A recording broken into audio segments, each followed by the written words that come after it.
Attention, please. The show starts in 10, 9, 8, 7, 6, 5, 4, 3, 2, 1, go.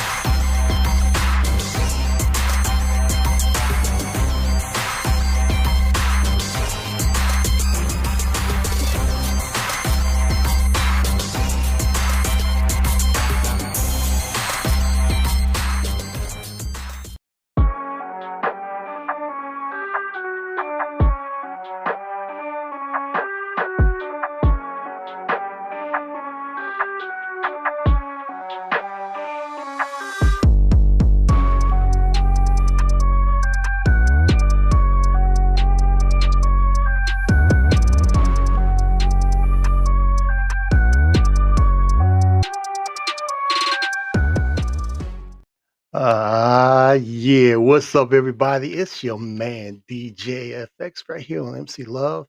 I want to thank you all for being here and being a part of this show, this broadcast, this stream. Because man, I've been trying to get this dude on for a while, and you see what's on. You see what I got behind me here. You see that, right? Okay, and you saw the intro. You saw that, right? Well, I just can't say no more because this man he's more than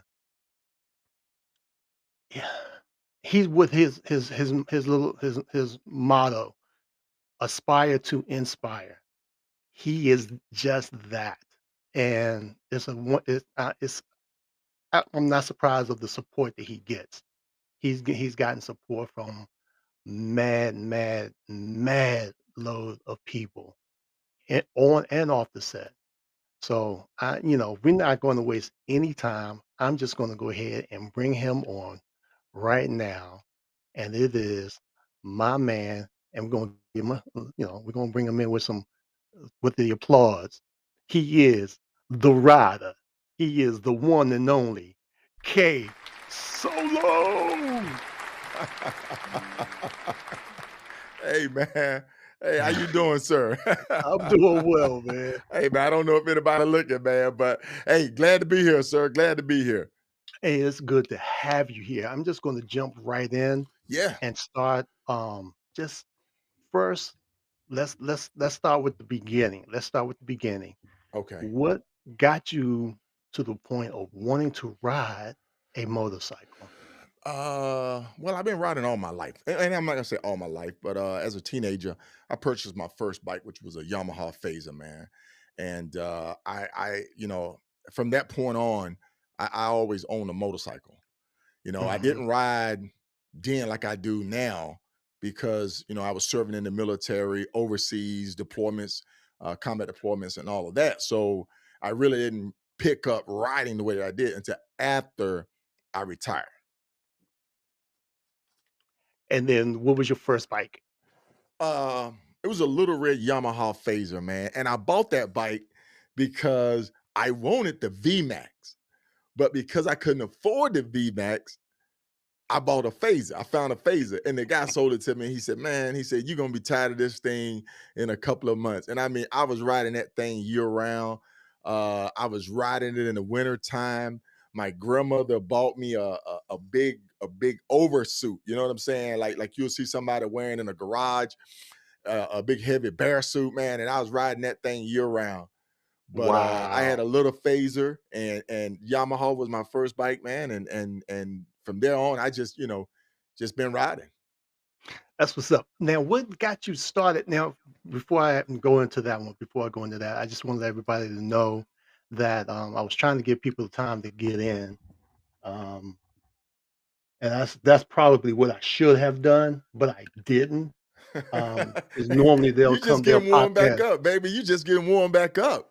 I Come know, on, right? DJ. You a pioneer at this thing, man. You a pioneer. Come on. Let's not throw no credit my way. Let's reverse this. Hey, sir, so how long have you been podcasting?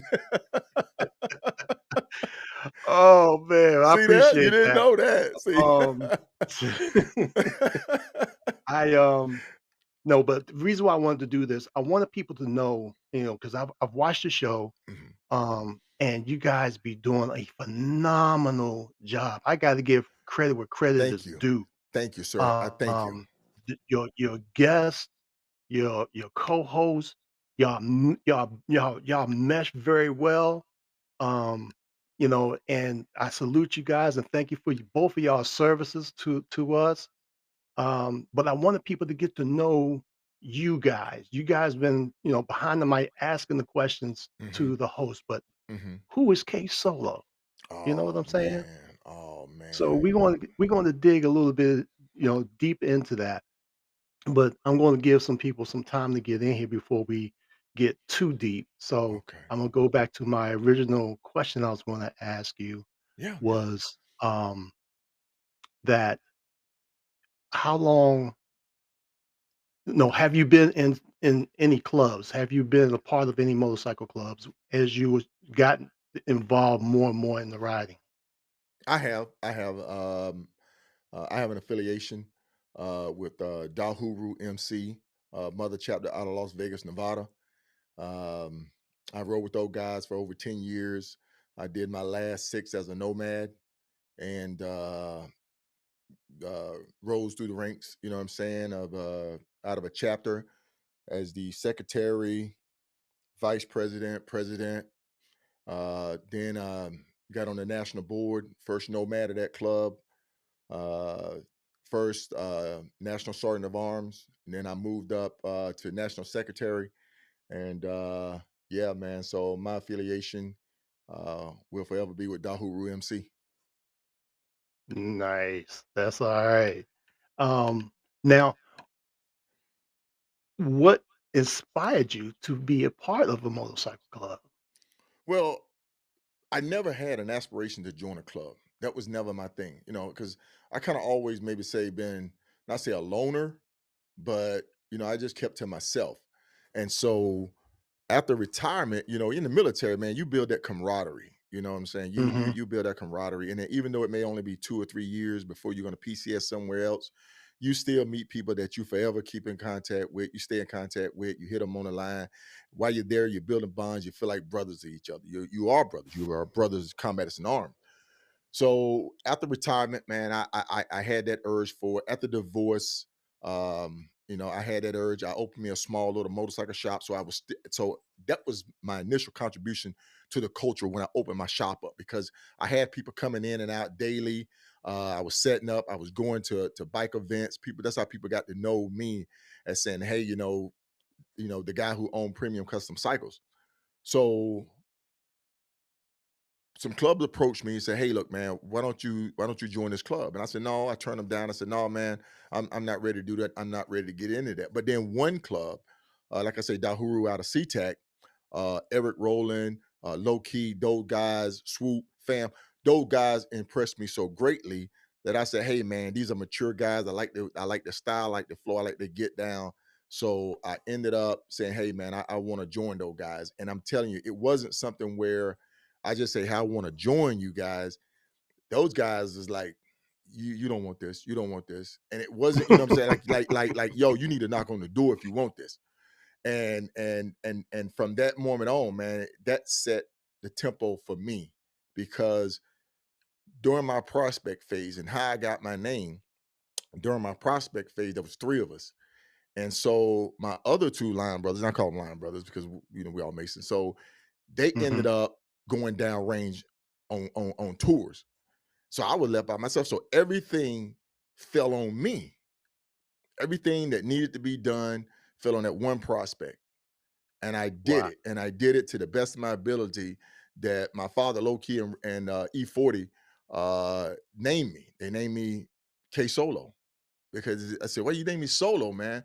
He said, "Because everything we asked you to do, everything that need to be done as a prospect, you did it. And you did it by yourself." And Wow. I will forever be K Solo. that was going to be my next question, how you got your name. Yeah, And you wear it with pride. I yeah, see that, and you're right. yeah, You're gonna be forever known as K Solo. yeah, yeah. Um, Now let's talk a little bit about the hookah hay. How did that Hoka, get started Hoka for you? Hey, Hoka Hey, Hookah hay. Okay, Hoka now Hey. hookah. Hookah hay. Now Okay. hookah, man. We ain't smoking up in here. No, How did no. that get started? We're gonna jump to that because there's a lot in between the time that I rode the Hoka Hey and and and joining a club per se or start riding the way that I did. So we'll jump to that, sir. And I know this is your interview, but there's a lot in between. There's a lot in between that I would like to share. Hey, that's what we're here for. I want you to share. I want people to sit and get to know because people K Solo. because the thing is, man, I never opened up to the public. Mhm. I had never shared my location. I never shared my what I did share is I showed snapshots and snippets of my travels. And that alone, people was like, okay, where's K Solo? Where's K Solo at? Where's K Solo at? Hey man, that's a great picture. That's a great screen. Where is that? Where are you? Mhm. And so that's what fascinated people about me. But because the club that I was in is a OMC, I go ahead and put that out there. OMC, I couldn't put my information, location, my travels, whereabouts, who I was with out there. Places that I was going, I couldn't put it on social media that, hey, I'm going to this 1% clubhouse or I'm going to this OMC clubhouse and I'm kicking with these guys. I couldn't put it out there. But what I did put out there was my travels, my travels. Mhm. And so that alone got me indoors, took me places, my travels, my adventures, my journey that just, you know, I stood to that name of being K Solo. But the how I got into the Hoka Hey, once again going back to and the long distance riding, I met Sharif Asadi. Uh, I mean, we jailed just like this, man. Our riding style was same. We both was veterans, and so me and Sharif, we started just pounding cross country, man. Doing IBA Wow. rides, doing SMA rides, four corner rides, just some crazy stuff, just some crazy riding. And so um he said, "Hey man, I heard about this ride. It's called the Hoka Hey." And he told me about it. I said, "Man, I ain't doing that crazy stuff, man. That I'm not camping out, man. I'm not gonna ride 10,000 miles in 10 days, man. I'm not gonna do that." But Kenneth Andrews came to one of our RTEs, and Kenneth Andrews set me down and he talked to me. He broke it down to me. And shout out to Kenneth Andrews, man. I will always credit me even think about signing up for the Hoka Hey because he instilled it in me and said, "Hey, Solo, you could do it. You could do it, man." And so Kenneth sparked that fire. Um, that got me interested in it. I registered for it. I got accepted, submitted my resume, and that's one thing I enjoyed about it, man. To me, at the time, it felt like it was the elite ride. It not against other riders, but for yourself. Mhm. And so with that, I said, I want to do it. And when I do something, I do it to the best of my ability. I do it 110%, man. You know, raised That that you do. way, military, um, Masonic, um, everything that I do, you know what I'm saying? I do it to the best of my ability. That's just how I am. So with that, I registered, I got accepted, was nervous, was scared. 2020 was my first time riding it. And I caught a lucky break. I caught a lucky break, man. I got the right position. I got next to the right people. But unfortunately, one of my good friends, Todd Moreland, rest in peace, he ended up uh, crashing and passing away in Mm. 2020. And so from the moment that I got that call, which I literally just dropped to my knees because I couldn't believe it, I said, I'm going to run this thing for Todd. And I mean, I ran it. I made mistakes because I was a rookie. I wasn't used to the turn by turn directions. I punished myself for making senseless, stupid mistakes because I was into a fatigue zone and I was overcorrecting. Instead of going back to the point, I would go back 2 points just to make sure that I was staying in compliance with what the instruction was saying. And Mhm. so the Hoka Hay was a challenge to me. It pushed me. It pushed me to my limits of saying, "Can you do this? Can you do this?"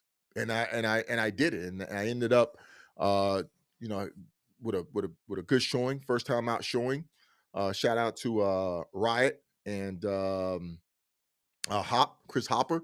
If we three could have came in holding hands up together in a 3-man front, we would have. But the guy said, "Hey man, Solo, you've been chasing Diesel and Fetty the whole time, man." So I ended up coming in third on my first Hoka Hay, Mm.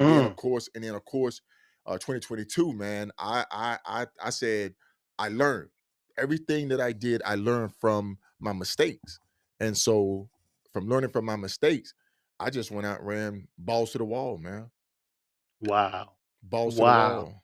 And you know what? I commend you with that dedication and that drive, that thrive, and you know, you know, you kind of beat yourself up, but it's a reward on the other end of it because you learn from your mistakes.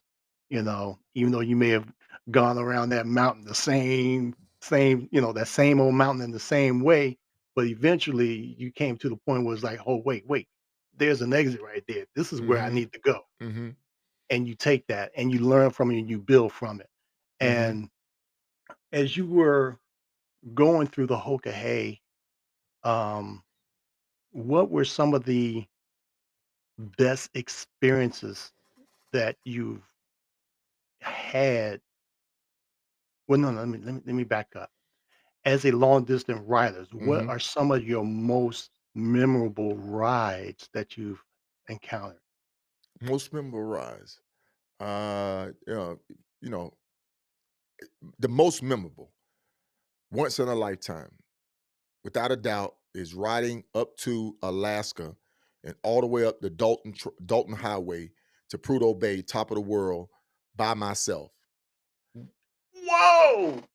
By myself. Now, don't get me wrong. The rides that Sharif and I did is most memorable, but that stand alone, had to be just taking off, going up to Alaska by myself with no support, with everything falling on me. If I ran out of gas, if I blew a tire, if I needed recovery, or whatever case may be, I was by myself. And I didn't have a sidearm with me.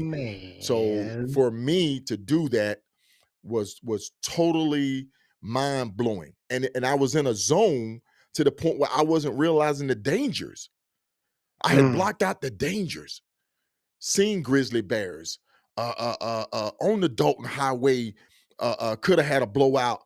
No support, no phone signal, no phone. I didn't have the phone signal when I was running. I didn't get phone signal until I got to one of the gas stations that had Wi-Fi, and I had to get on Wi-Fi. But I was literally by myself on the Dalton in Alaska, riding with no fear, with absolutely no fear.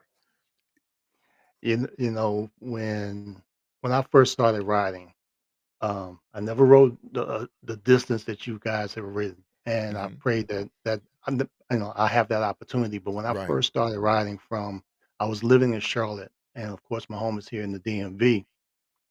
Just that short distance of a ride for me, it was the most memorable thing because you get to see everything that, and I'm not making this a, spiritual thing, but it to me, it was kinda spiritual. It's like, you look at what all God has put out here, and I'm pretty sure Oh going man. that distance, Oh and it's man. like you're not really worried about anything. It's you, those 2 wheels, and that open wind, and it's like, ugh. And of course, subconsciously, you're worried about the drivers and everything like that, but just those moments like that is you can't put DJ, a price tag on it, you can't put, a label on it, it's hard to label it, but for me, it's the closest to God is that I can get to. without a doubt, I know the hand of God was pushing me along because the scenery, what my eyes what I saw through my eyes, the Mhm. beauty of nature, the Mm. moose, the elk, the salmons was running. I stopped and just stood there and watched the salmon running upstream, man. A salmon, this, you know what I'm saying? I mean, I was taking it all in, every bit of it. The Alaska pipeline.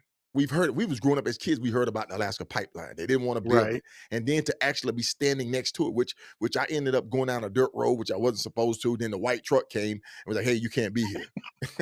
I'm telling you, if you go up to Alaska and you stop near one of those Alaska pipelines, stay there for about 10 minutes. A white pickup truck gonna come up out of nowhere and be like, "Hey, you can't be here." But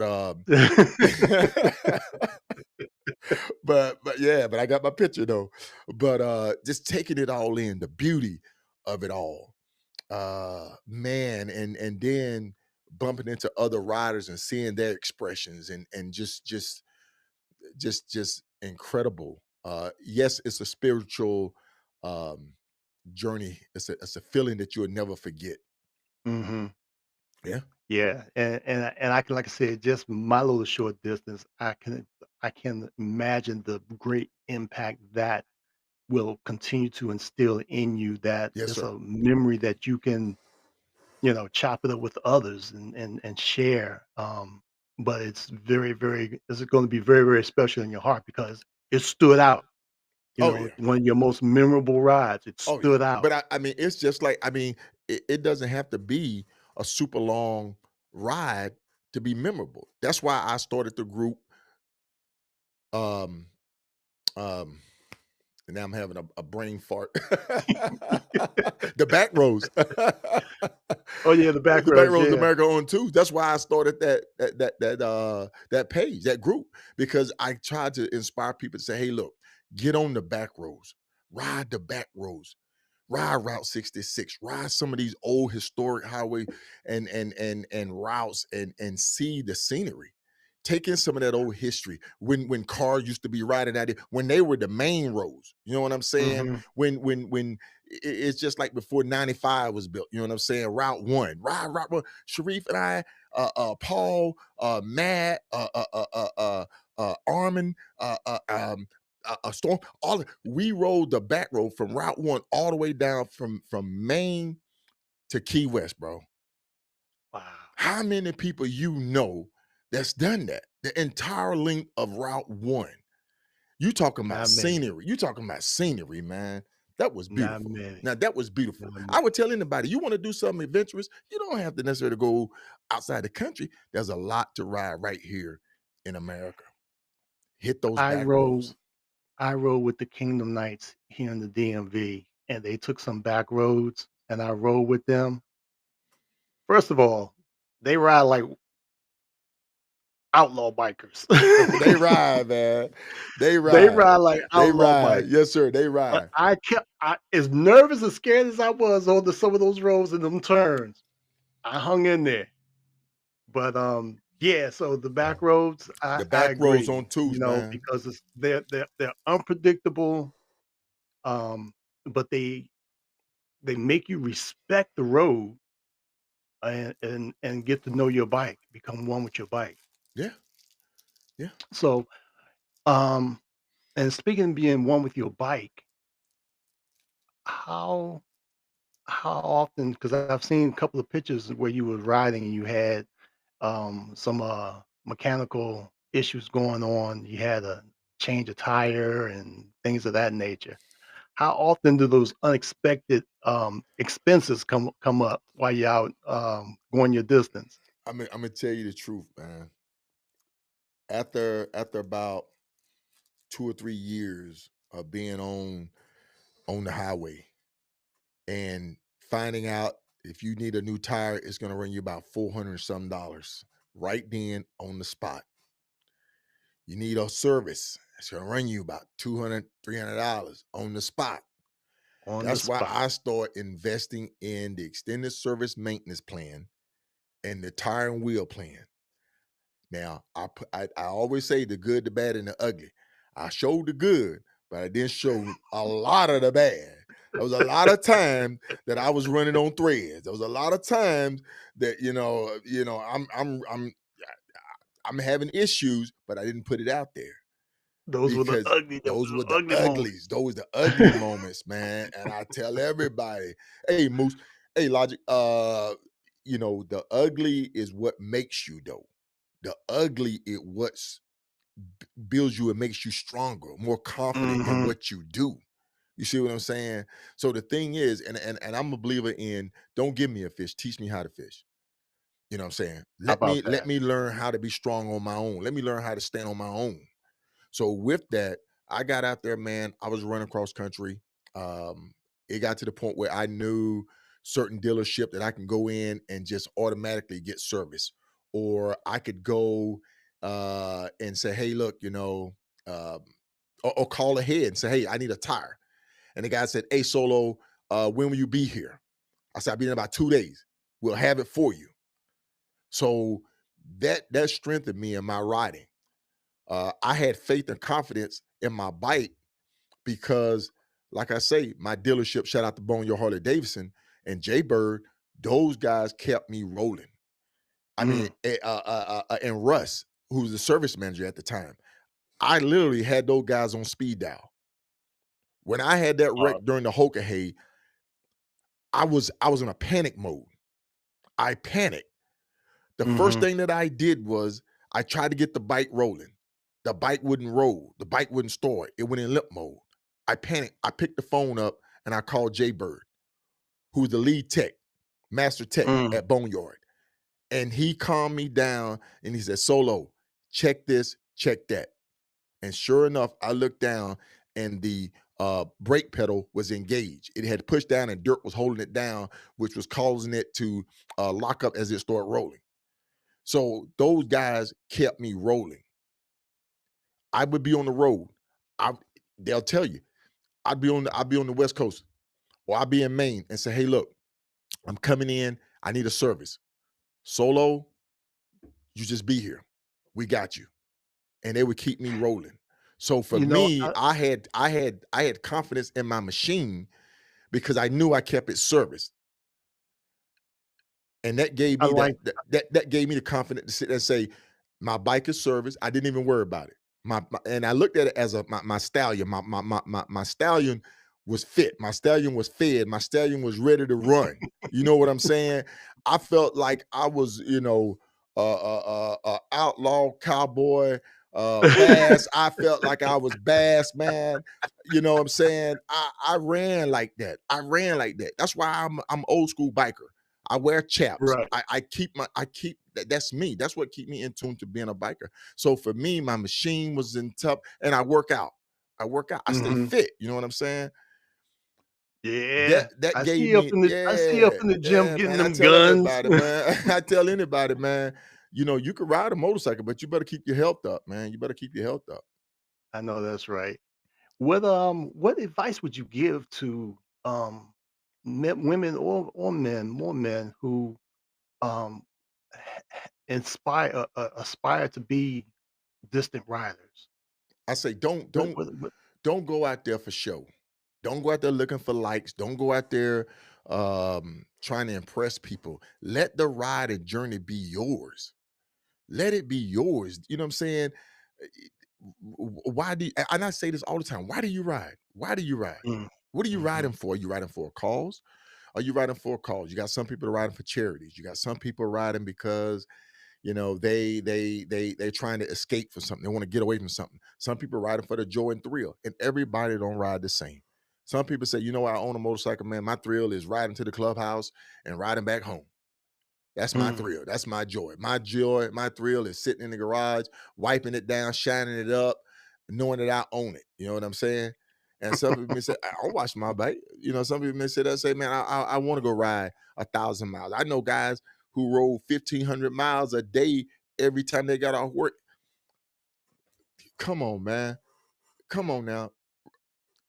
It's like everybody have their own reason to ride.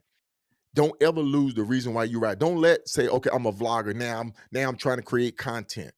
And now I have to Mhm, take this picture, or I have to do this, or I have to do that. Then you're gonna lose why you ride. Because then mhm, it's gonna shift to now, okay, now I got to get content.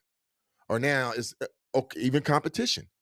People that sit there and say, well, okay, I got to get so many of this, I got to get so many of that, or I got to ride this far or this fast. Now that's a competition.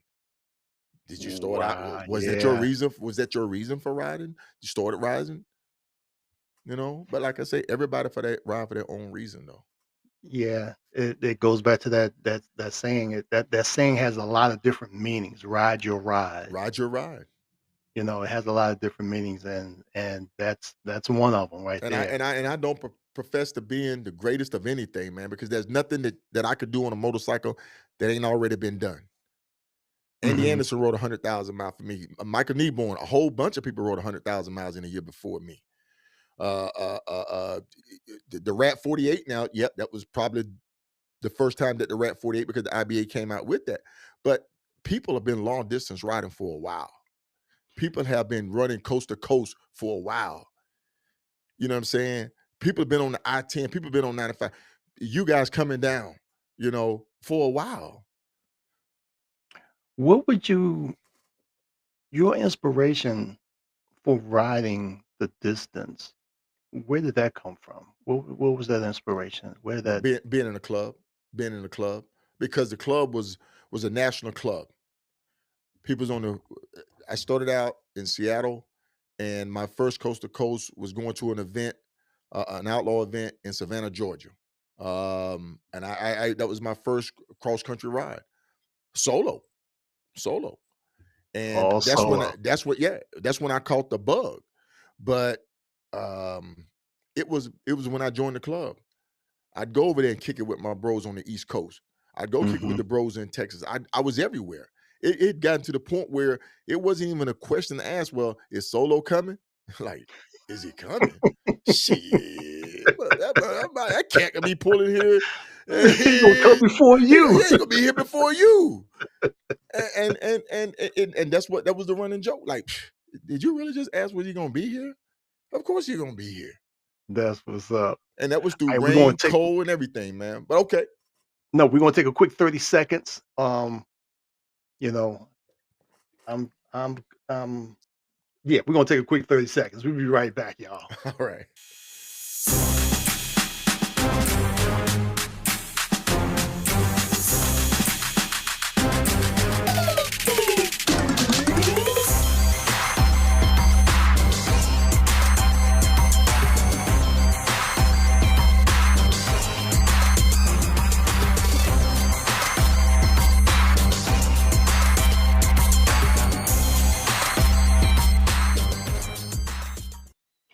All right, we're back. We're back. We're back. I'm here with my man K Solo, the Rider, who has a podcast that's on every Tuesday night at 8 p.m. East Coast time, and I think it's 7 o'clock 8 Central p.m. time. 8 p.m. Eastern Standard Time, 7 p.m. Central Standard Time, 5 Pacific.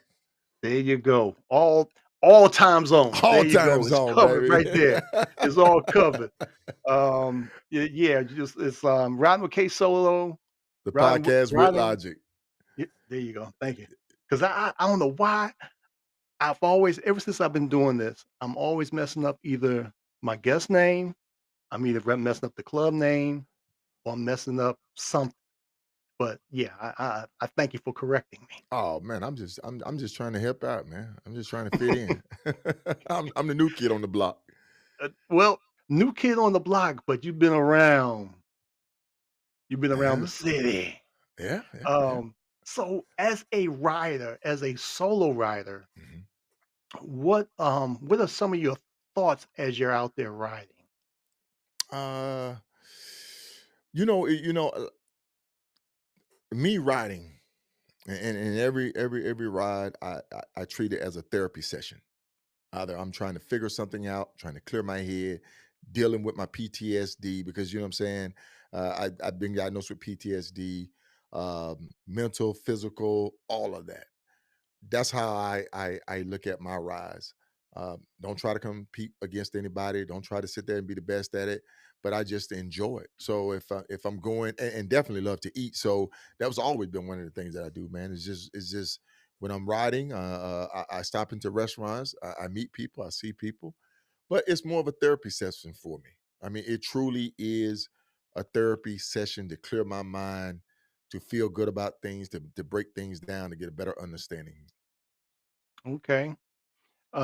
Now, when you're out there riding, getting clear in your mind and your thoughts, what what are some of the things that really give you that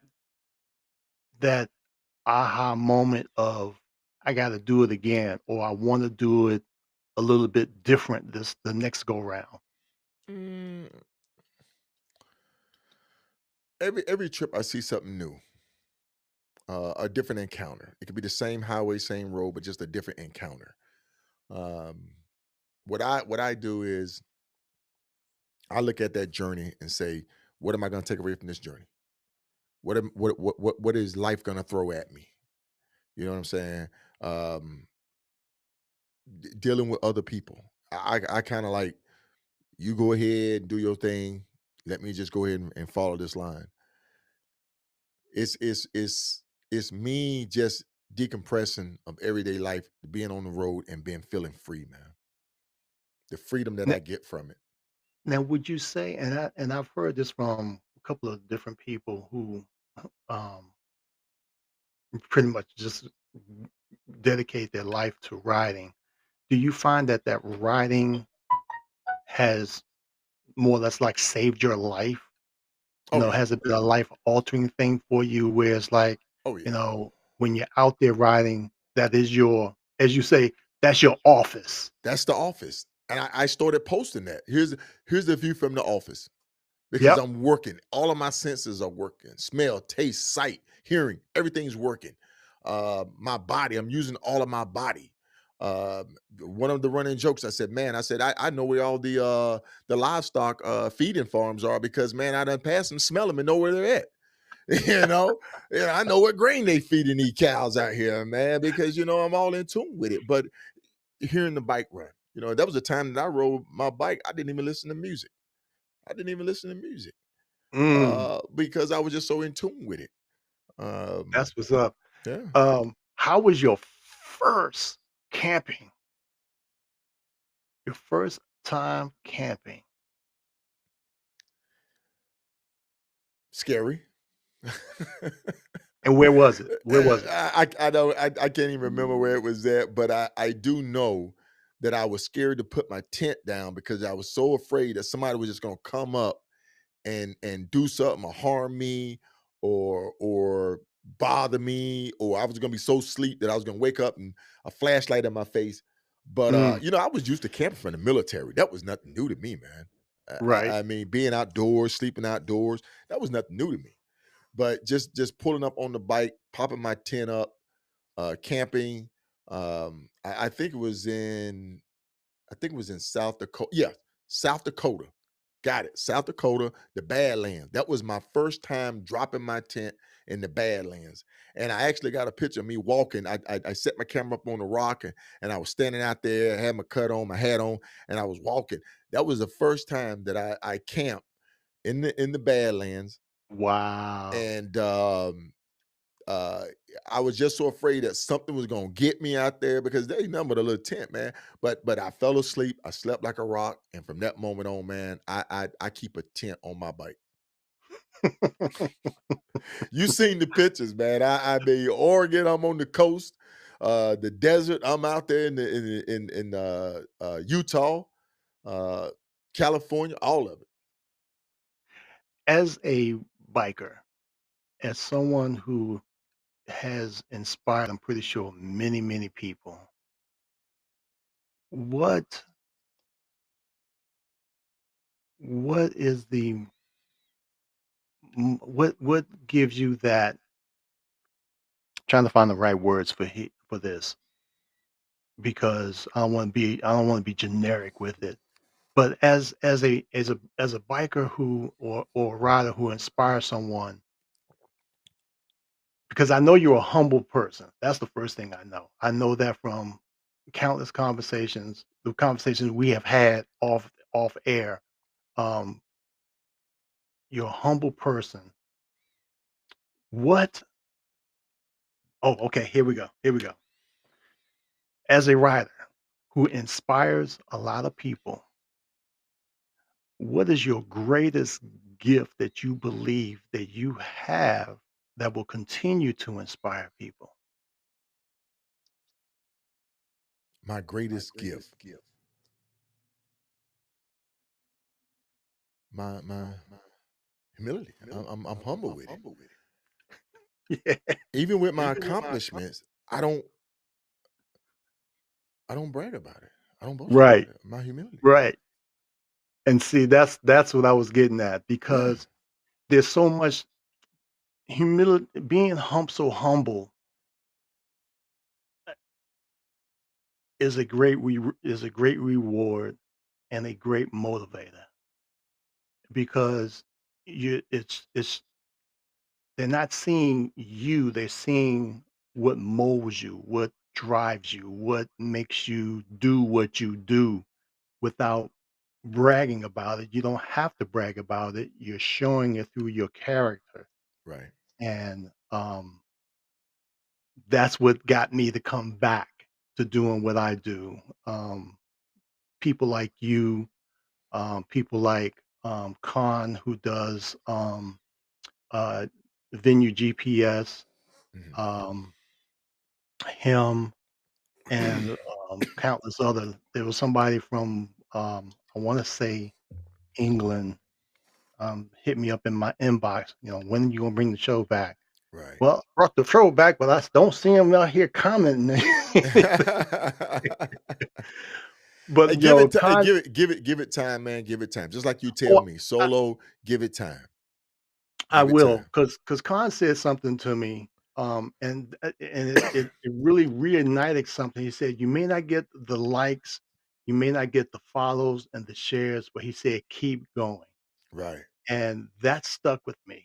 Right. And then after a few weeks after watching that show that I did with him, and then speaking with you, and then you said something, I was very humble when you told me that you knew what I was doing.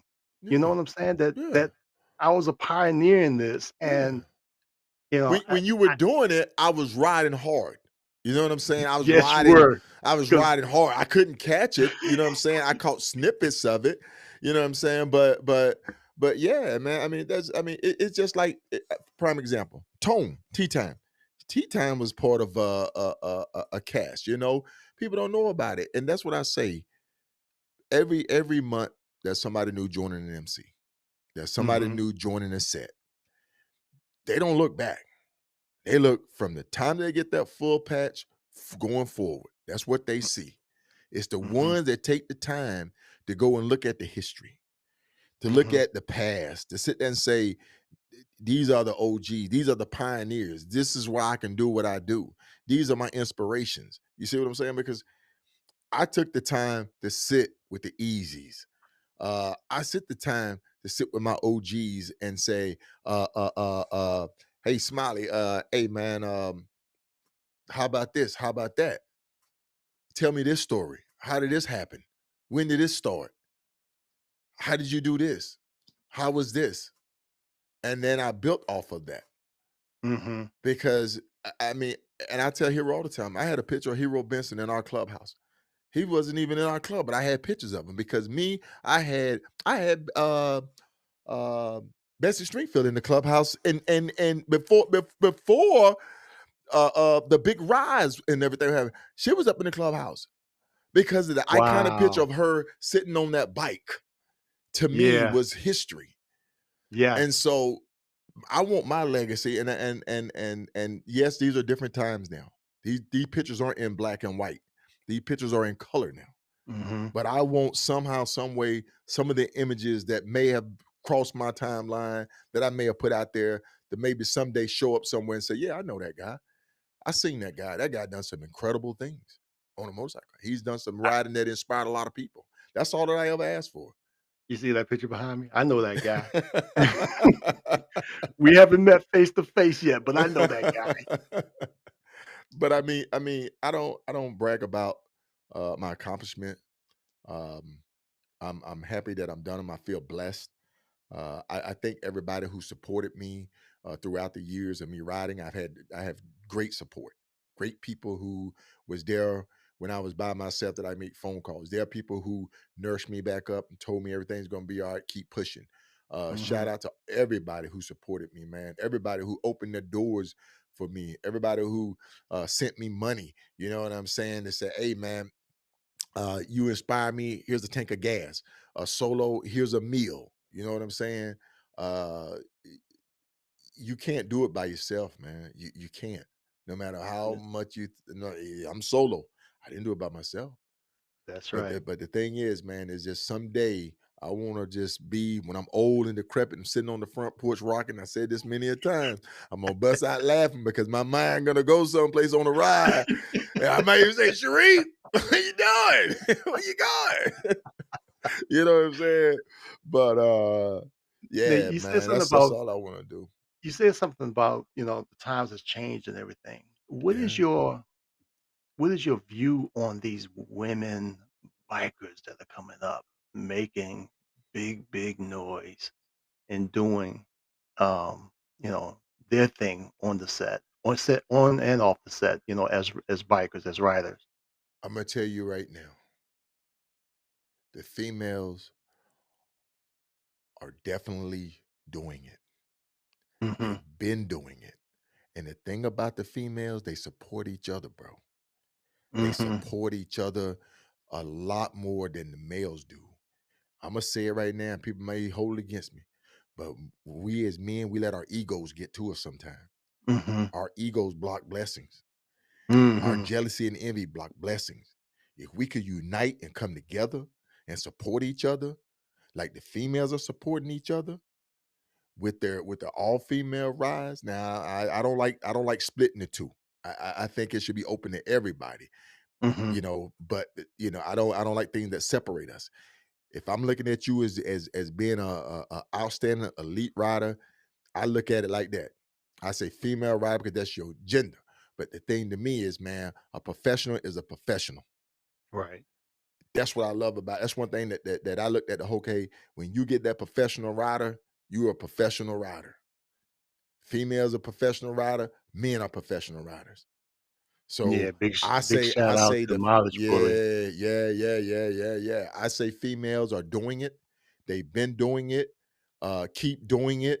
Don't let this become a competition. Don't sit there and say we doing anything bigger and better. Just say we doing it. You know what I'm Mhm. saying? Keep pushing, get your miles in, ride your ride. You're not in competition with the men. Come on now. It's no competition. I It's no think anything competition. any It should be all of us enjoying the culture and the lifestyle. be in competition with yourself, Be in if competition anything. with If you yourself. wanna be in competition with anybody, be in competition with yourself Yeah. because Yeah. you're the one that is gonna be out there. You're the one that's doing for you.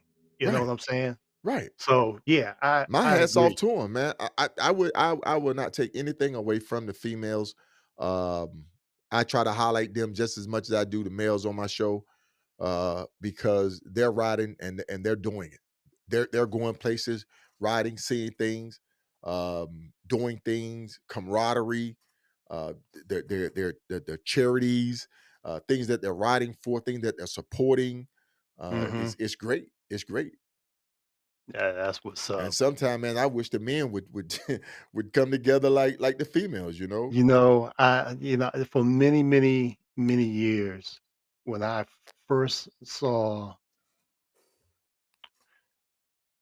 excuse me, Northwest DC. I'll remember this, and I'll always remember this. I remember hearing a rumbling thunder noise of bikes I already know. coming down 14th Street. 14th Street was just right up the street from us. And we're just hearing those bikes, and we would run outside and look and see it had to been at least a mile long of bikers. And they pretty much shut 14th Street down. And 14th Street is a two-way street. So when they shut that thing down, that was something that motivated me to become a biker. But as I grew up, life happened and I didn't do it.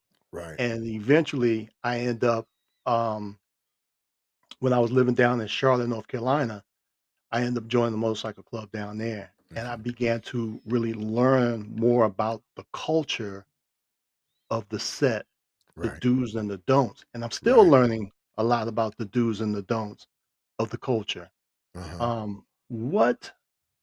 What aspect of learning the do's and don'ts that you've uh, um, acquired from a lot of the OGs, what can you say to some of the newcomers, the newbies that are coming up, these popcorn riders?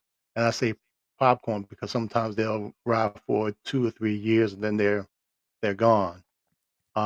But more so the newbies who really want to be, either distant riders or want to go into a club. What can you instill in them? What form of wisdom can you bestow on them? I can only speak from my experience. Um, I took my time before I joined the club. I own a motorcycle. Shout out to Marvin Thomas Sr. He mentored me when we was down in Alabama.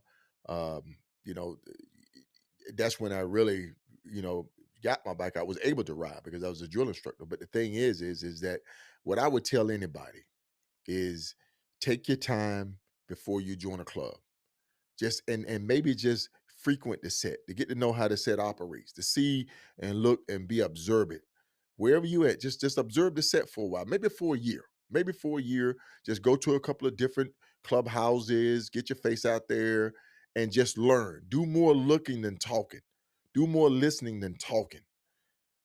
If you're new to it, some people, everybody don't have the same mentality. Some people just walk, they feel they walk with a big stick. But I would say anybody new that's coming on is take your time, learn the set, learn protocol before you even join a RC or an MC. Mhm. And then once you,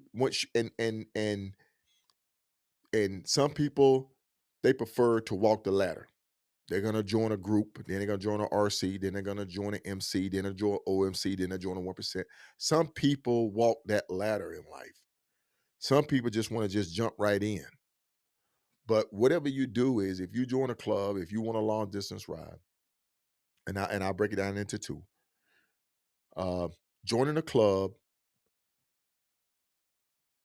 get to know the men or women in that club. Just observe. Be observant. Be observant. Just observe. Make sure that's the club for you.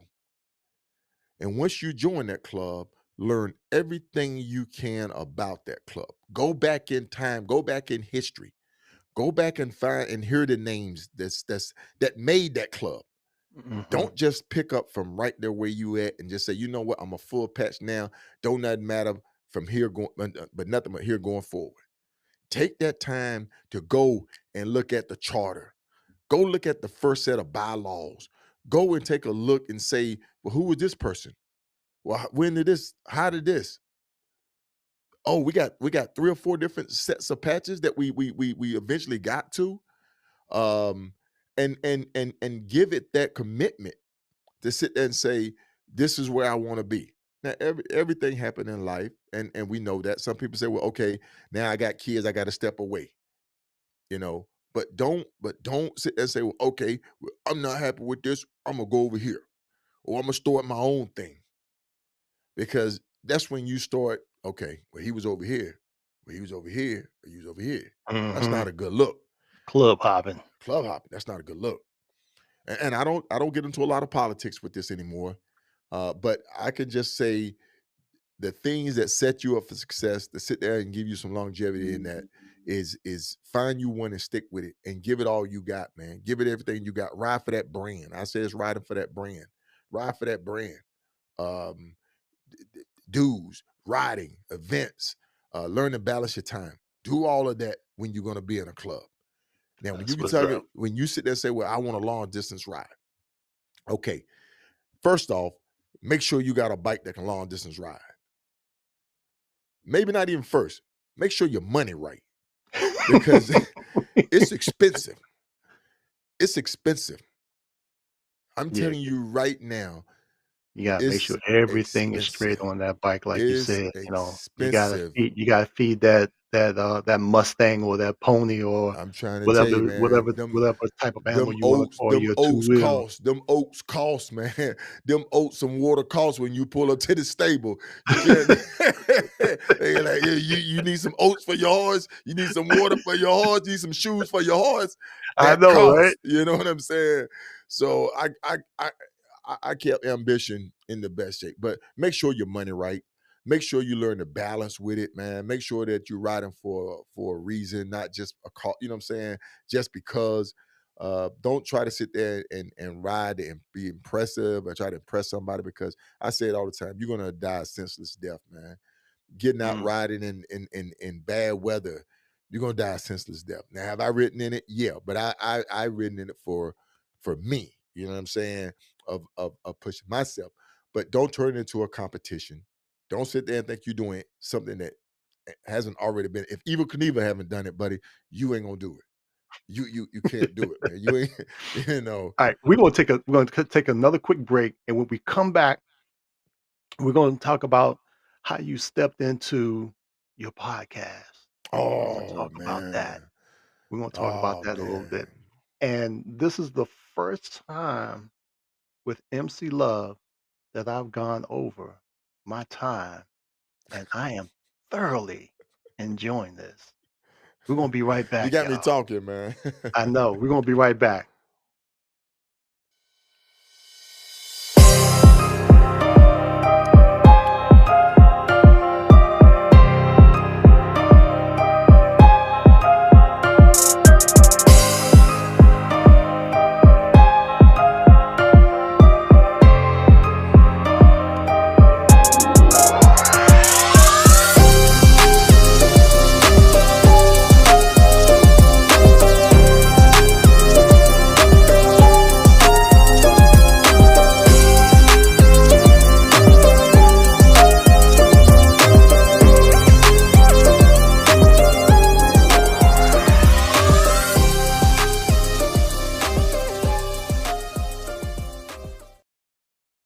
All right, y'all. We are back. We're back. We're back. It's your man DJ FX with MC Love with DJ FX, and I am here with the man, the rider, the legend himself, Mr. K Solo.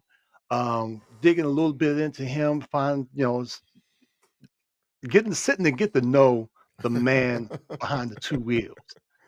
Getting to sit to know the man behind the microphone. Getting to Oh sit the man. getting sit getting sitting and getting I to ride a little bit, know man. I ride a little bit. That's all. I ride a little bit, man. just a little bit. I ride just a little bit, man. Just a Just a little little bit. bit. Trust me. Yeah, just a That's little a bit. little bit. I got great people ride with me, man. I You know what I'm know. saying? You do epic thing with epic people. So That's what's up. that's what, Well, man. this I is an epic and thing for me, yeah, and and let me just say this, sir. Shout out to again to everybody who support me with the podcast, supported me riding. Shout out to Bonjour Harley Davidson for sponsoring me for so many years. It's just been an incredible relationship that I had with those guys down there at Boneyard Harley Davidson. But yeah, man, Sharif, my brother, once again, congratulations to him for receiving the Titan. He's going to be receiving the Titan next week award, and him and Piper. And yeah, man. that's what I wanted to get into before we go into your podcast. What are Yeah. some of the things that you've got, in the mix? What things you got going on in the mix? Let's talk a little bit about the ride to eat. Oh yeah. Oh yeah. Without a doubt, man. Without a doubt. The history behind the ride to eat. Uh, and we're going into our ninth year now. Um, Sharif and I, we met on the West Coast. We started riding, and then I moved back to the East Coast. And he said we were going back and forth, just talking. Said, "Hey man, let's meet up and have lunch, and let's pick somewhere in the middle of the country and have lunch and turn around and go home." And that's what we did. Um, we met up uh, at the barbecue joint at the Salt Lick Barbecue, in Texas, and a group of people met us there. Thundercat, Her Club, Black Pearls, uh, Dahuru MC, the guys out of Texas, out of Killeen met us. Some other people, some independent riders met us. There, Paul been with us from day one. Shout out to Paul. He's royalty with the family, and so we just started doing it every year. It's always the first weekend in October, and we pick different locations in the center of the continental U.S. to try to sit there and say, well, people coming from the West Coast, people from the East Coast, and we meet in the middle. And Mm. it has just grown over the years to we were down in Texas, man. We had over 300 plus bike, maybe 350 bikes in a convoy going to the restaurant. Last year we had probably close to 300 bikes going to the restaurant. We would get there on a Friday. Some people we come in Thursday, and some people come in on that Thursday. And then that Friday morning, we will do a unity ride. The unity ride is just us riding to some historic location so that we can frequent and give back to the community. And so it's a great event. It's not a party. It's not a party. It's always been something where people can come together and just share stories, meet other long distance riders, people that you meet on social media. It's just a great environment. We have a barbecue on that Friday. We have a barbecue on that Saturday because it's all about coming to ride to eat, man. And Yeah. so Sharif and I, we put that on every year, first October, first weekend in October. We encourage everybody to come. The host hotel is already sold out. And so Oh, yeah, man, wow. it has become a family reunion. That's what we call it now. It's the Reef and K Solo official Ride to Eat family reunion. And Well, yes, we got them crazy uncles that's gonna be walking around with the sandals and socks on. We got it all, man. So if you want to come have a good time, we got the likes of, we got legends come, Hero Benson, we got Hoka Hayes coming, we got IBA SMAs coming. It's just great, man. We've had the president of the SMA. We're gonna have the president of the IBA, Mike Kneebones, coming this year. So ooh, yeah, man. So look, if you want to meet these people that's signing these certificates, get pictures with them, hang on your wall. This is where you need to come. This is where you need to come. I'm gonna do my very, Long very distance best riders to from get down far there. and near come, man. I'm gonna be in my cage, unfortunately, but Hey, listen, I we definitely don't care purpose to how come you down there. come. We don't care how Um, you and come as long as you come. and that's when I want to. I truly, truly want to. And the missus know how I miss the riding on too. So prayerfully next year I'll have something to ride on. Oh, oh man. Yeah, yeah, she knows how much I miss it. Bless her heart. Even though she Yeah, gets on, yeah. she can work my nerves sometimes, but I don't, love her. don't say that too loud, man. Well, But she yeah, gonna we're gonna watch be this. This is gonna be yeah. she once you see this, it's too late. I love you, baby. Um, let's talk about the podcast. Let's talk about the Oh man, the podcast, latest edition. your latest edition. Oh man, this was a uh because I couldn't compete in the Hoka last year due to medical reasons. I wasn't able to compete. Well, not compete, but participate. So I wanted to be a part of it. I wanted to be a part of it. And I sat down and I just fired the computer up. And I said, I just want to cover this. I know the map. I can pull it up. I called a couple of guys. I called Wolf, old club brother of mine, down in Columbus, Georgia. I called Chris Hopper, and I hit up Logic. I hit up Tone. I hit up a other couple of people, man, to just sit there and say, "Hey, narrate this with me, man." And I mean, it literally was something great. It was Mhm. something great. I had people who literally was saying, "Solo, thank you for highlighting our sport," and not say sport, but highlighting the events, the way that you did, the way that you narrated, the way that you knew and presented it. And then you had the morning edition, the afternoon edition, the updates. It was that people were following along with it everywhere. everywhere. And that the watch hours was through the roof, man. It was through the roof. So that said, hey, look, Solo, and I've been quiet. I didn't talk a lot. I didn't, I'd come to an event, I stayed there an hour, and I was gone. But I said, hey, man, and people telling me, hey, look, man, you need to do this. Shout out to Big SAR, shout out to Retro, shout out to Big Sale, shout out to GQ, shout out to LT. Uh, those guys said, hey, Solo, you need to do this. And so those guys motivated, inspired me to sit behind this microphone and this camera and say, hey, look, take that vision that you have and bring it to fruition. And there, I say, man, Logic was just the perfect fit for the show. He was and Mm. people question it. People's like, how did he get on the show? How did he get on the show? It timing, everything was right. Right. Everything was right, man. And the different backgrounds that we've had, uh, the way that we interact with our guests, uh, what we bring out of our guests, it works. It works. Yeah, I'm going to The work on a chemistry is phone there. line. I'm going to work on a phone line.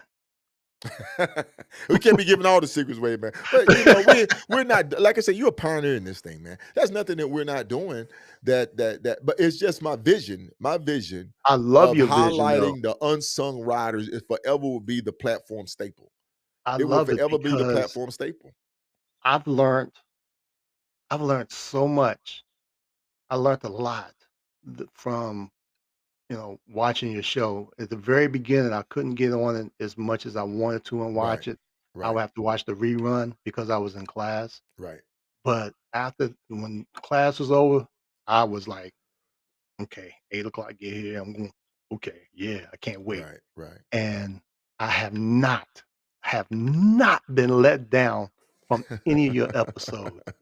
I've been entertained, I've been educated, I've been, again, inspired and motivated to, you know, do shows like this, Right. with pioneers, with someone who's been in the game for, many days. I ain't gonna say years, for many days, and, that can offer some good wisdom and good information to people out there who want to be part of this culture, this Yeah, this this this this movement. You know what I'm saying? yeah. Um, I was part of a club for a year. It didn't last. Why? Because there was no solid structure. That's what Mhm, I believe. mhm, I'm still friends with everybody mhm. that we was starting the club off with, but it's something that I I found the camaraderie and the bond of the motorcycle community to be so tight. It in some cases it's tighter than a church congregation, or just as tight as a church congregation, Mhm. because they look out for each other, regardless of what colors are on their back. If there's a fallen rider, they're out there Oh to yeah. show love, Oh out yeah, there to show man. Oh support. yeah. Oh yeah. You I know, mean, throughout all of the beefing and club on club stuff and protocol pushing and all that, the motorcycle culture is rich in history.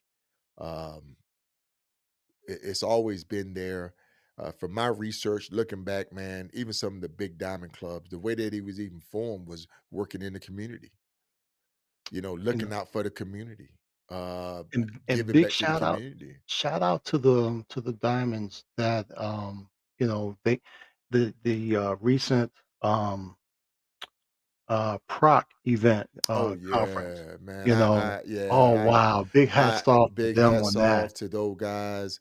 That was something that I felt a long time ago. And I would always say that, man, I would be riding and I said, what if our top diamonds were to come together and Yeah, stop beefing?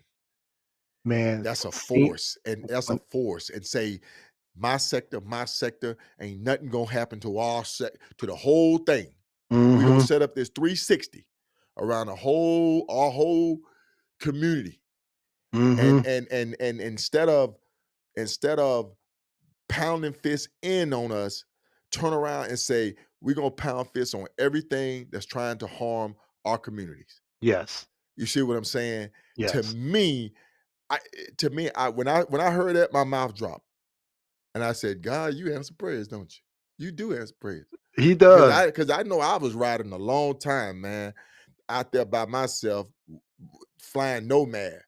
And Mhm. I've been in places, like I said, and I said it before. Some places I was asked, you can't be here. I wouldn't be here.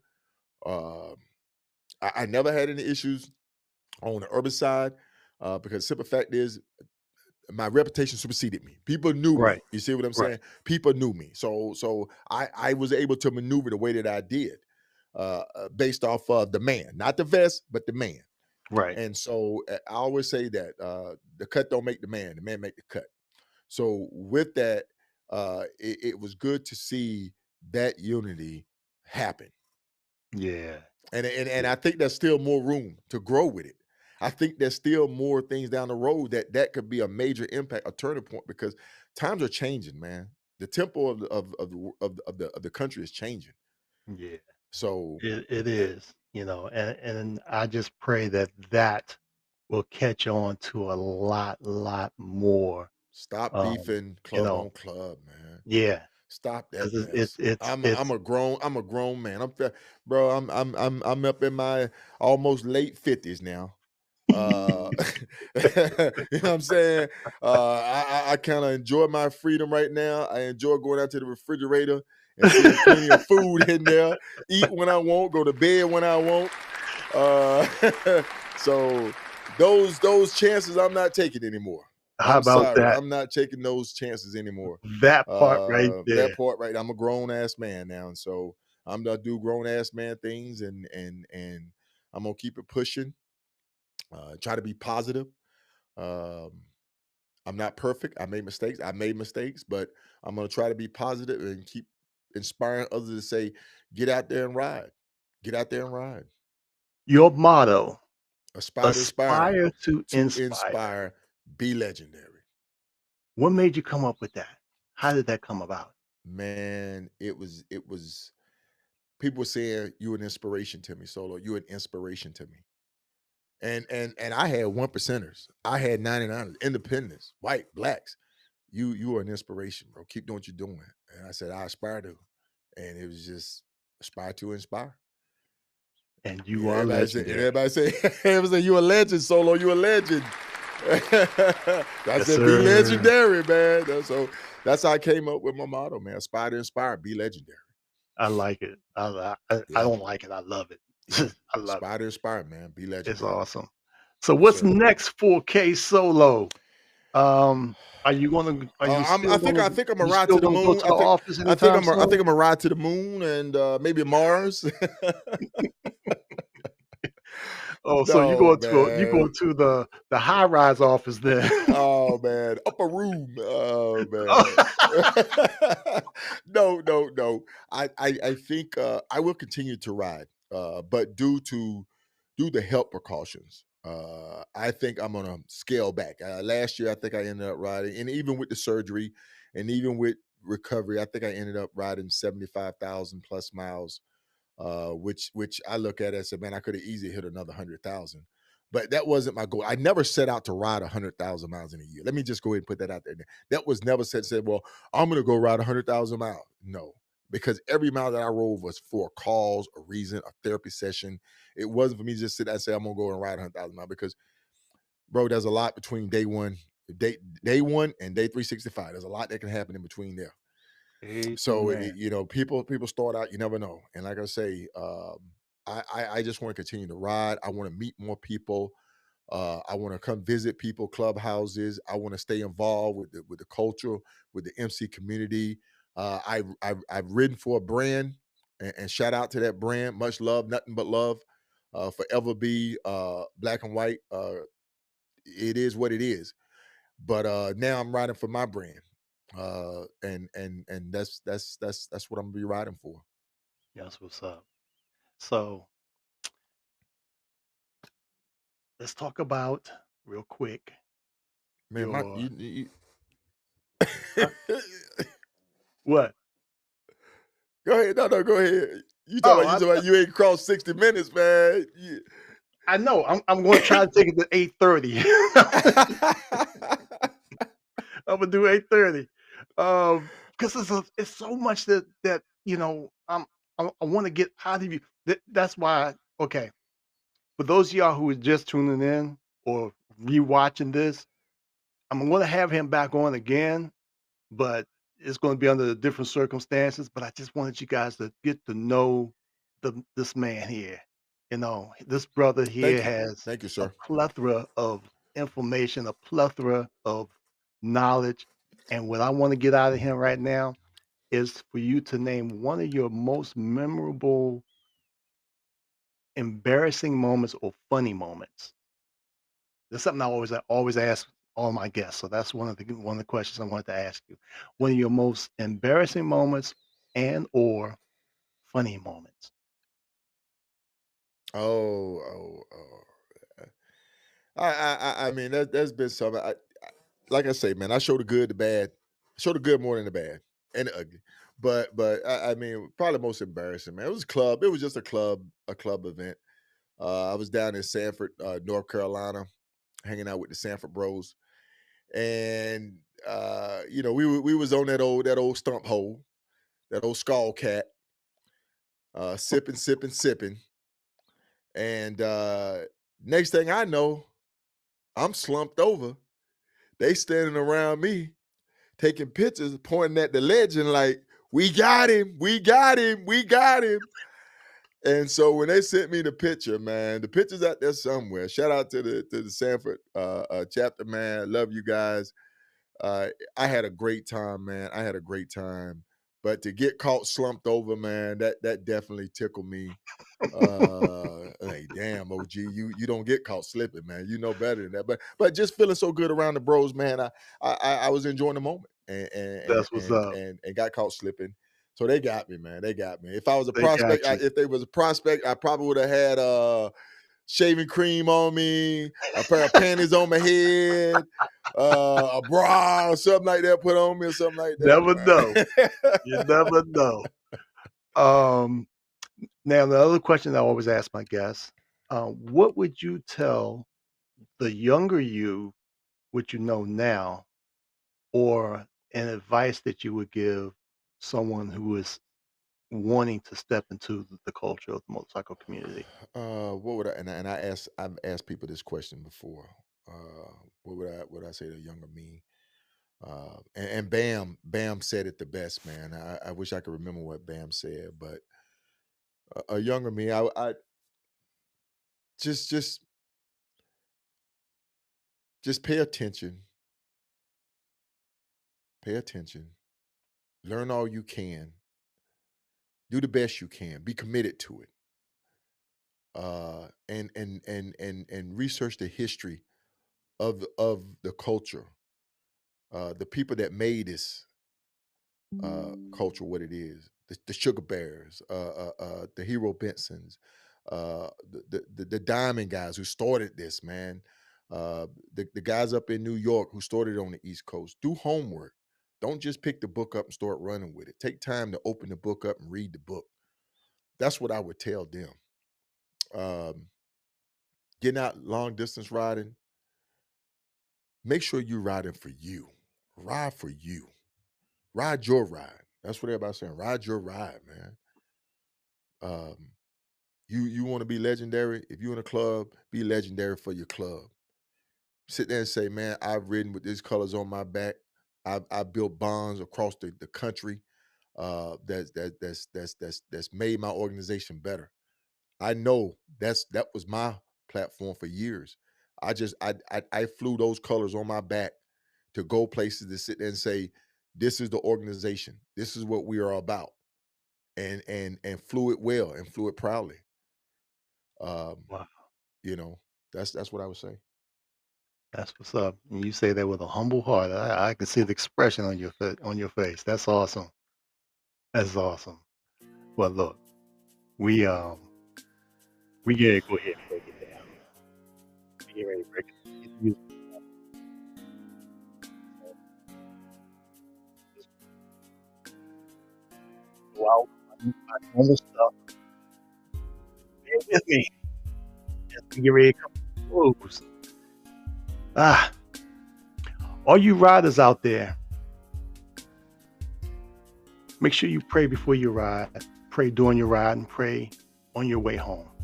All you drivers out there who are driving, put the phone down, put the cup down, pay attention, because that person on your left or your right is somebody's mother, father, brother, sister, husband, or wife. And we want to see them come home. Their loved ones want to see them come home in the same manner that they left, alive and whole. The bikers out there who are showing off, popping the wheelies and doing the crazy stuff. There's a time and a place for all of that. But make sure you do that at that time and at that place. Because the person on your left and your right, your brother or sister, they want to make it home also in the same manner that they left, alive and whole. So until the next time, guys, keep the wheels down. And everybody, we will see y'all on the next journey, the next trip, the next destination, the next sitting right here on MC Love. Until then, I'm going to change it up again next week. But until then, this is DJ FX with MC Love. Burn rubber and not your soul. Big shout out to my guest, K Solo, who's joined me. Respect. And I truly appreciate you. Thank you so much. I'm going to have my next guest. I ain't going to tell y'all. Y'all see. It's going to be a special show, though, with my next guest. And then we're going to have Solo back again in next upcoming weeks. And make sure y'all tune in every Tuesday. Give them the lowdown. Give them the lowdown. The lowdown. Hey, tune in. Riding with K Solo, the podcast with Logic. Tuesdays, every Tuesday at 8 p.m. Eastern Standard Time, 7 p.m. Central Standard Time, 5 Pacific. Tune in. Riding with K Solo, the podcast with Logic. That's what's up. All right. Once again, round of applause. Oh, man. I had an awesome time with this show. So what I'm going to do now, I'm going to go ahead and close it out. And yeah, I'm going to run some upcoming events for y'all to shut out the show. And we will catch y'all on the next go round. K Solo, thank you again, sir. All right, sir. Peace and blessings to you. I will hit you up after the show. That'll work. All right. All right, everybody. This is DJ FX. We out. Peace.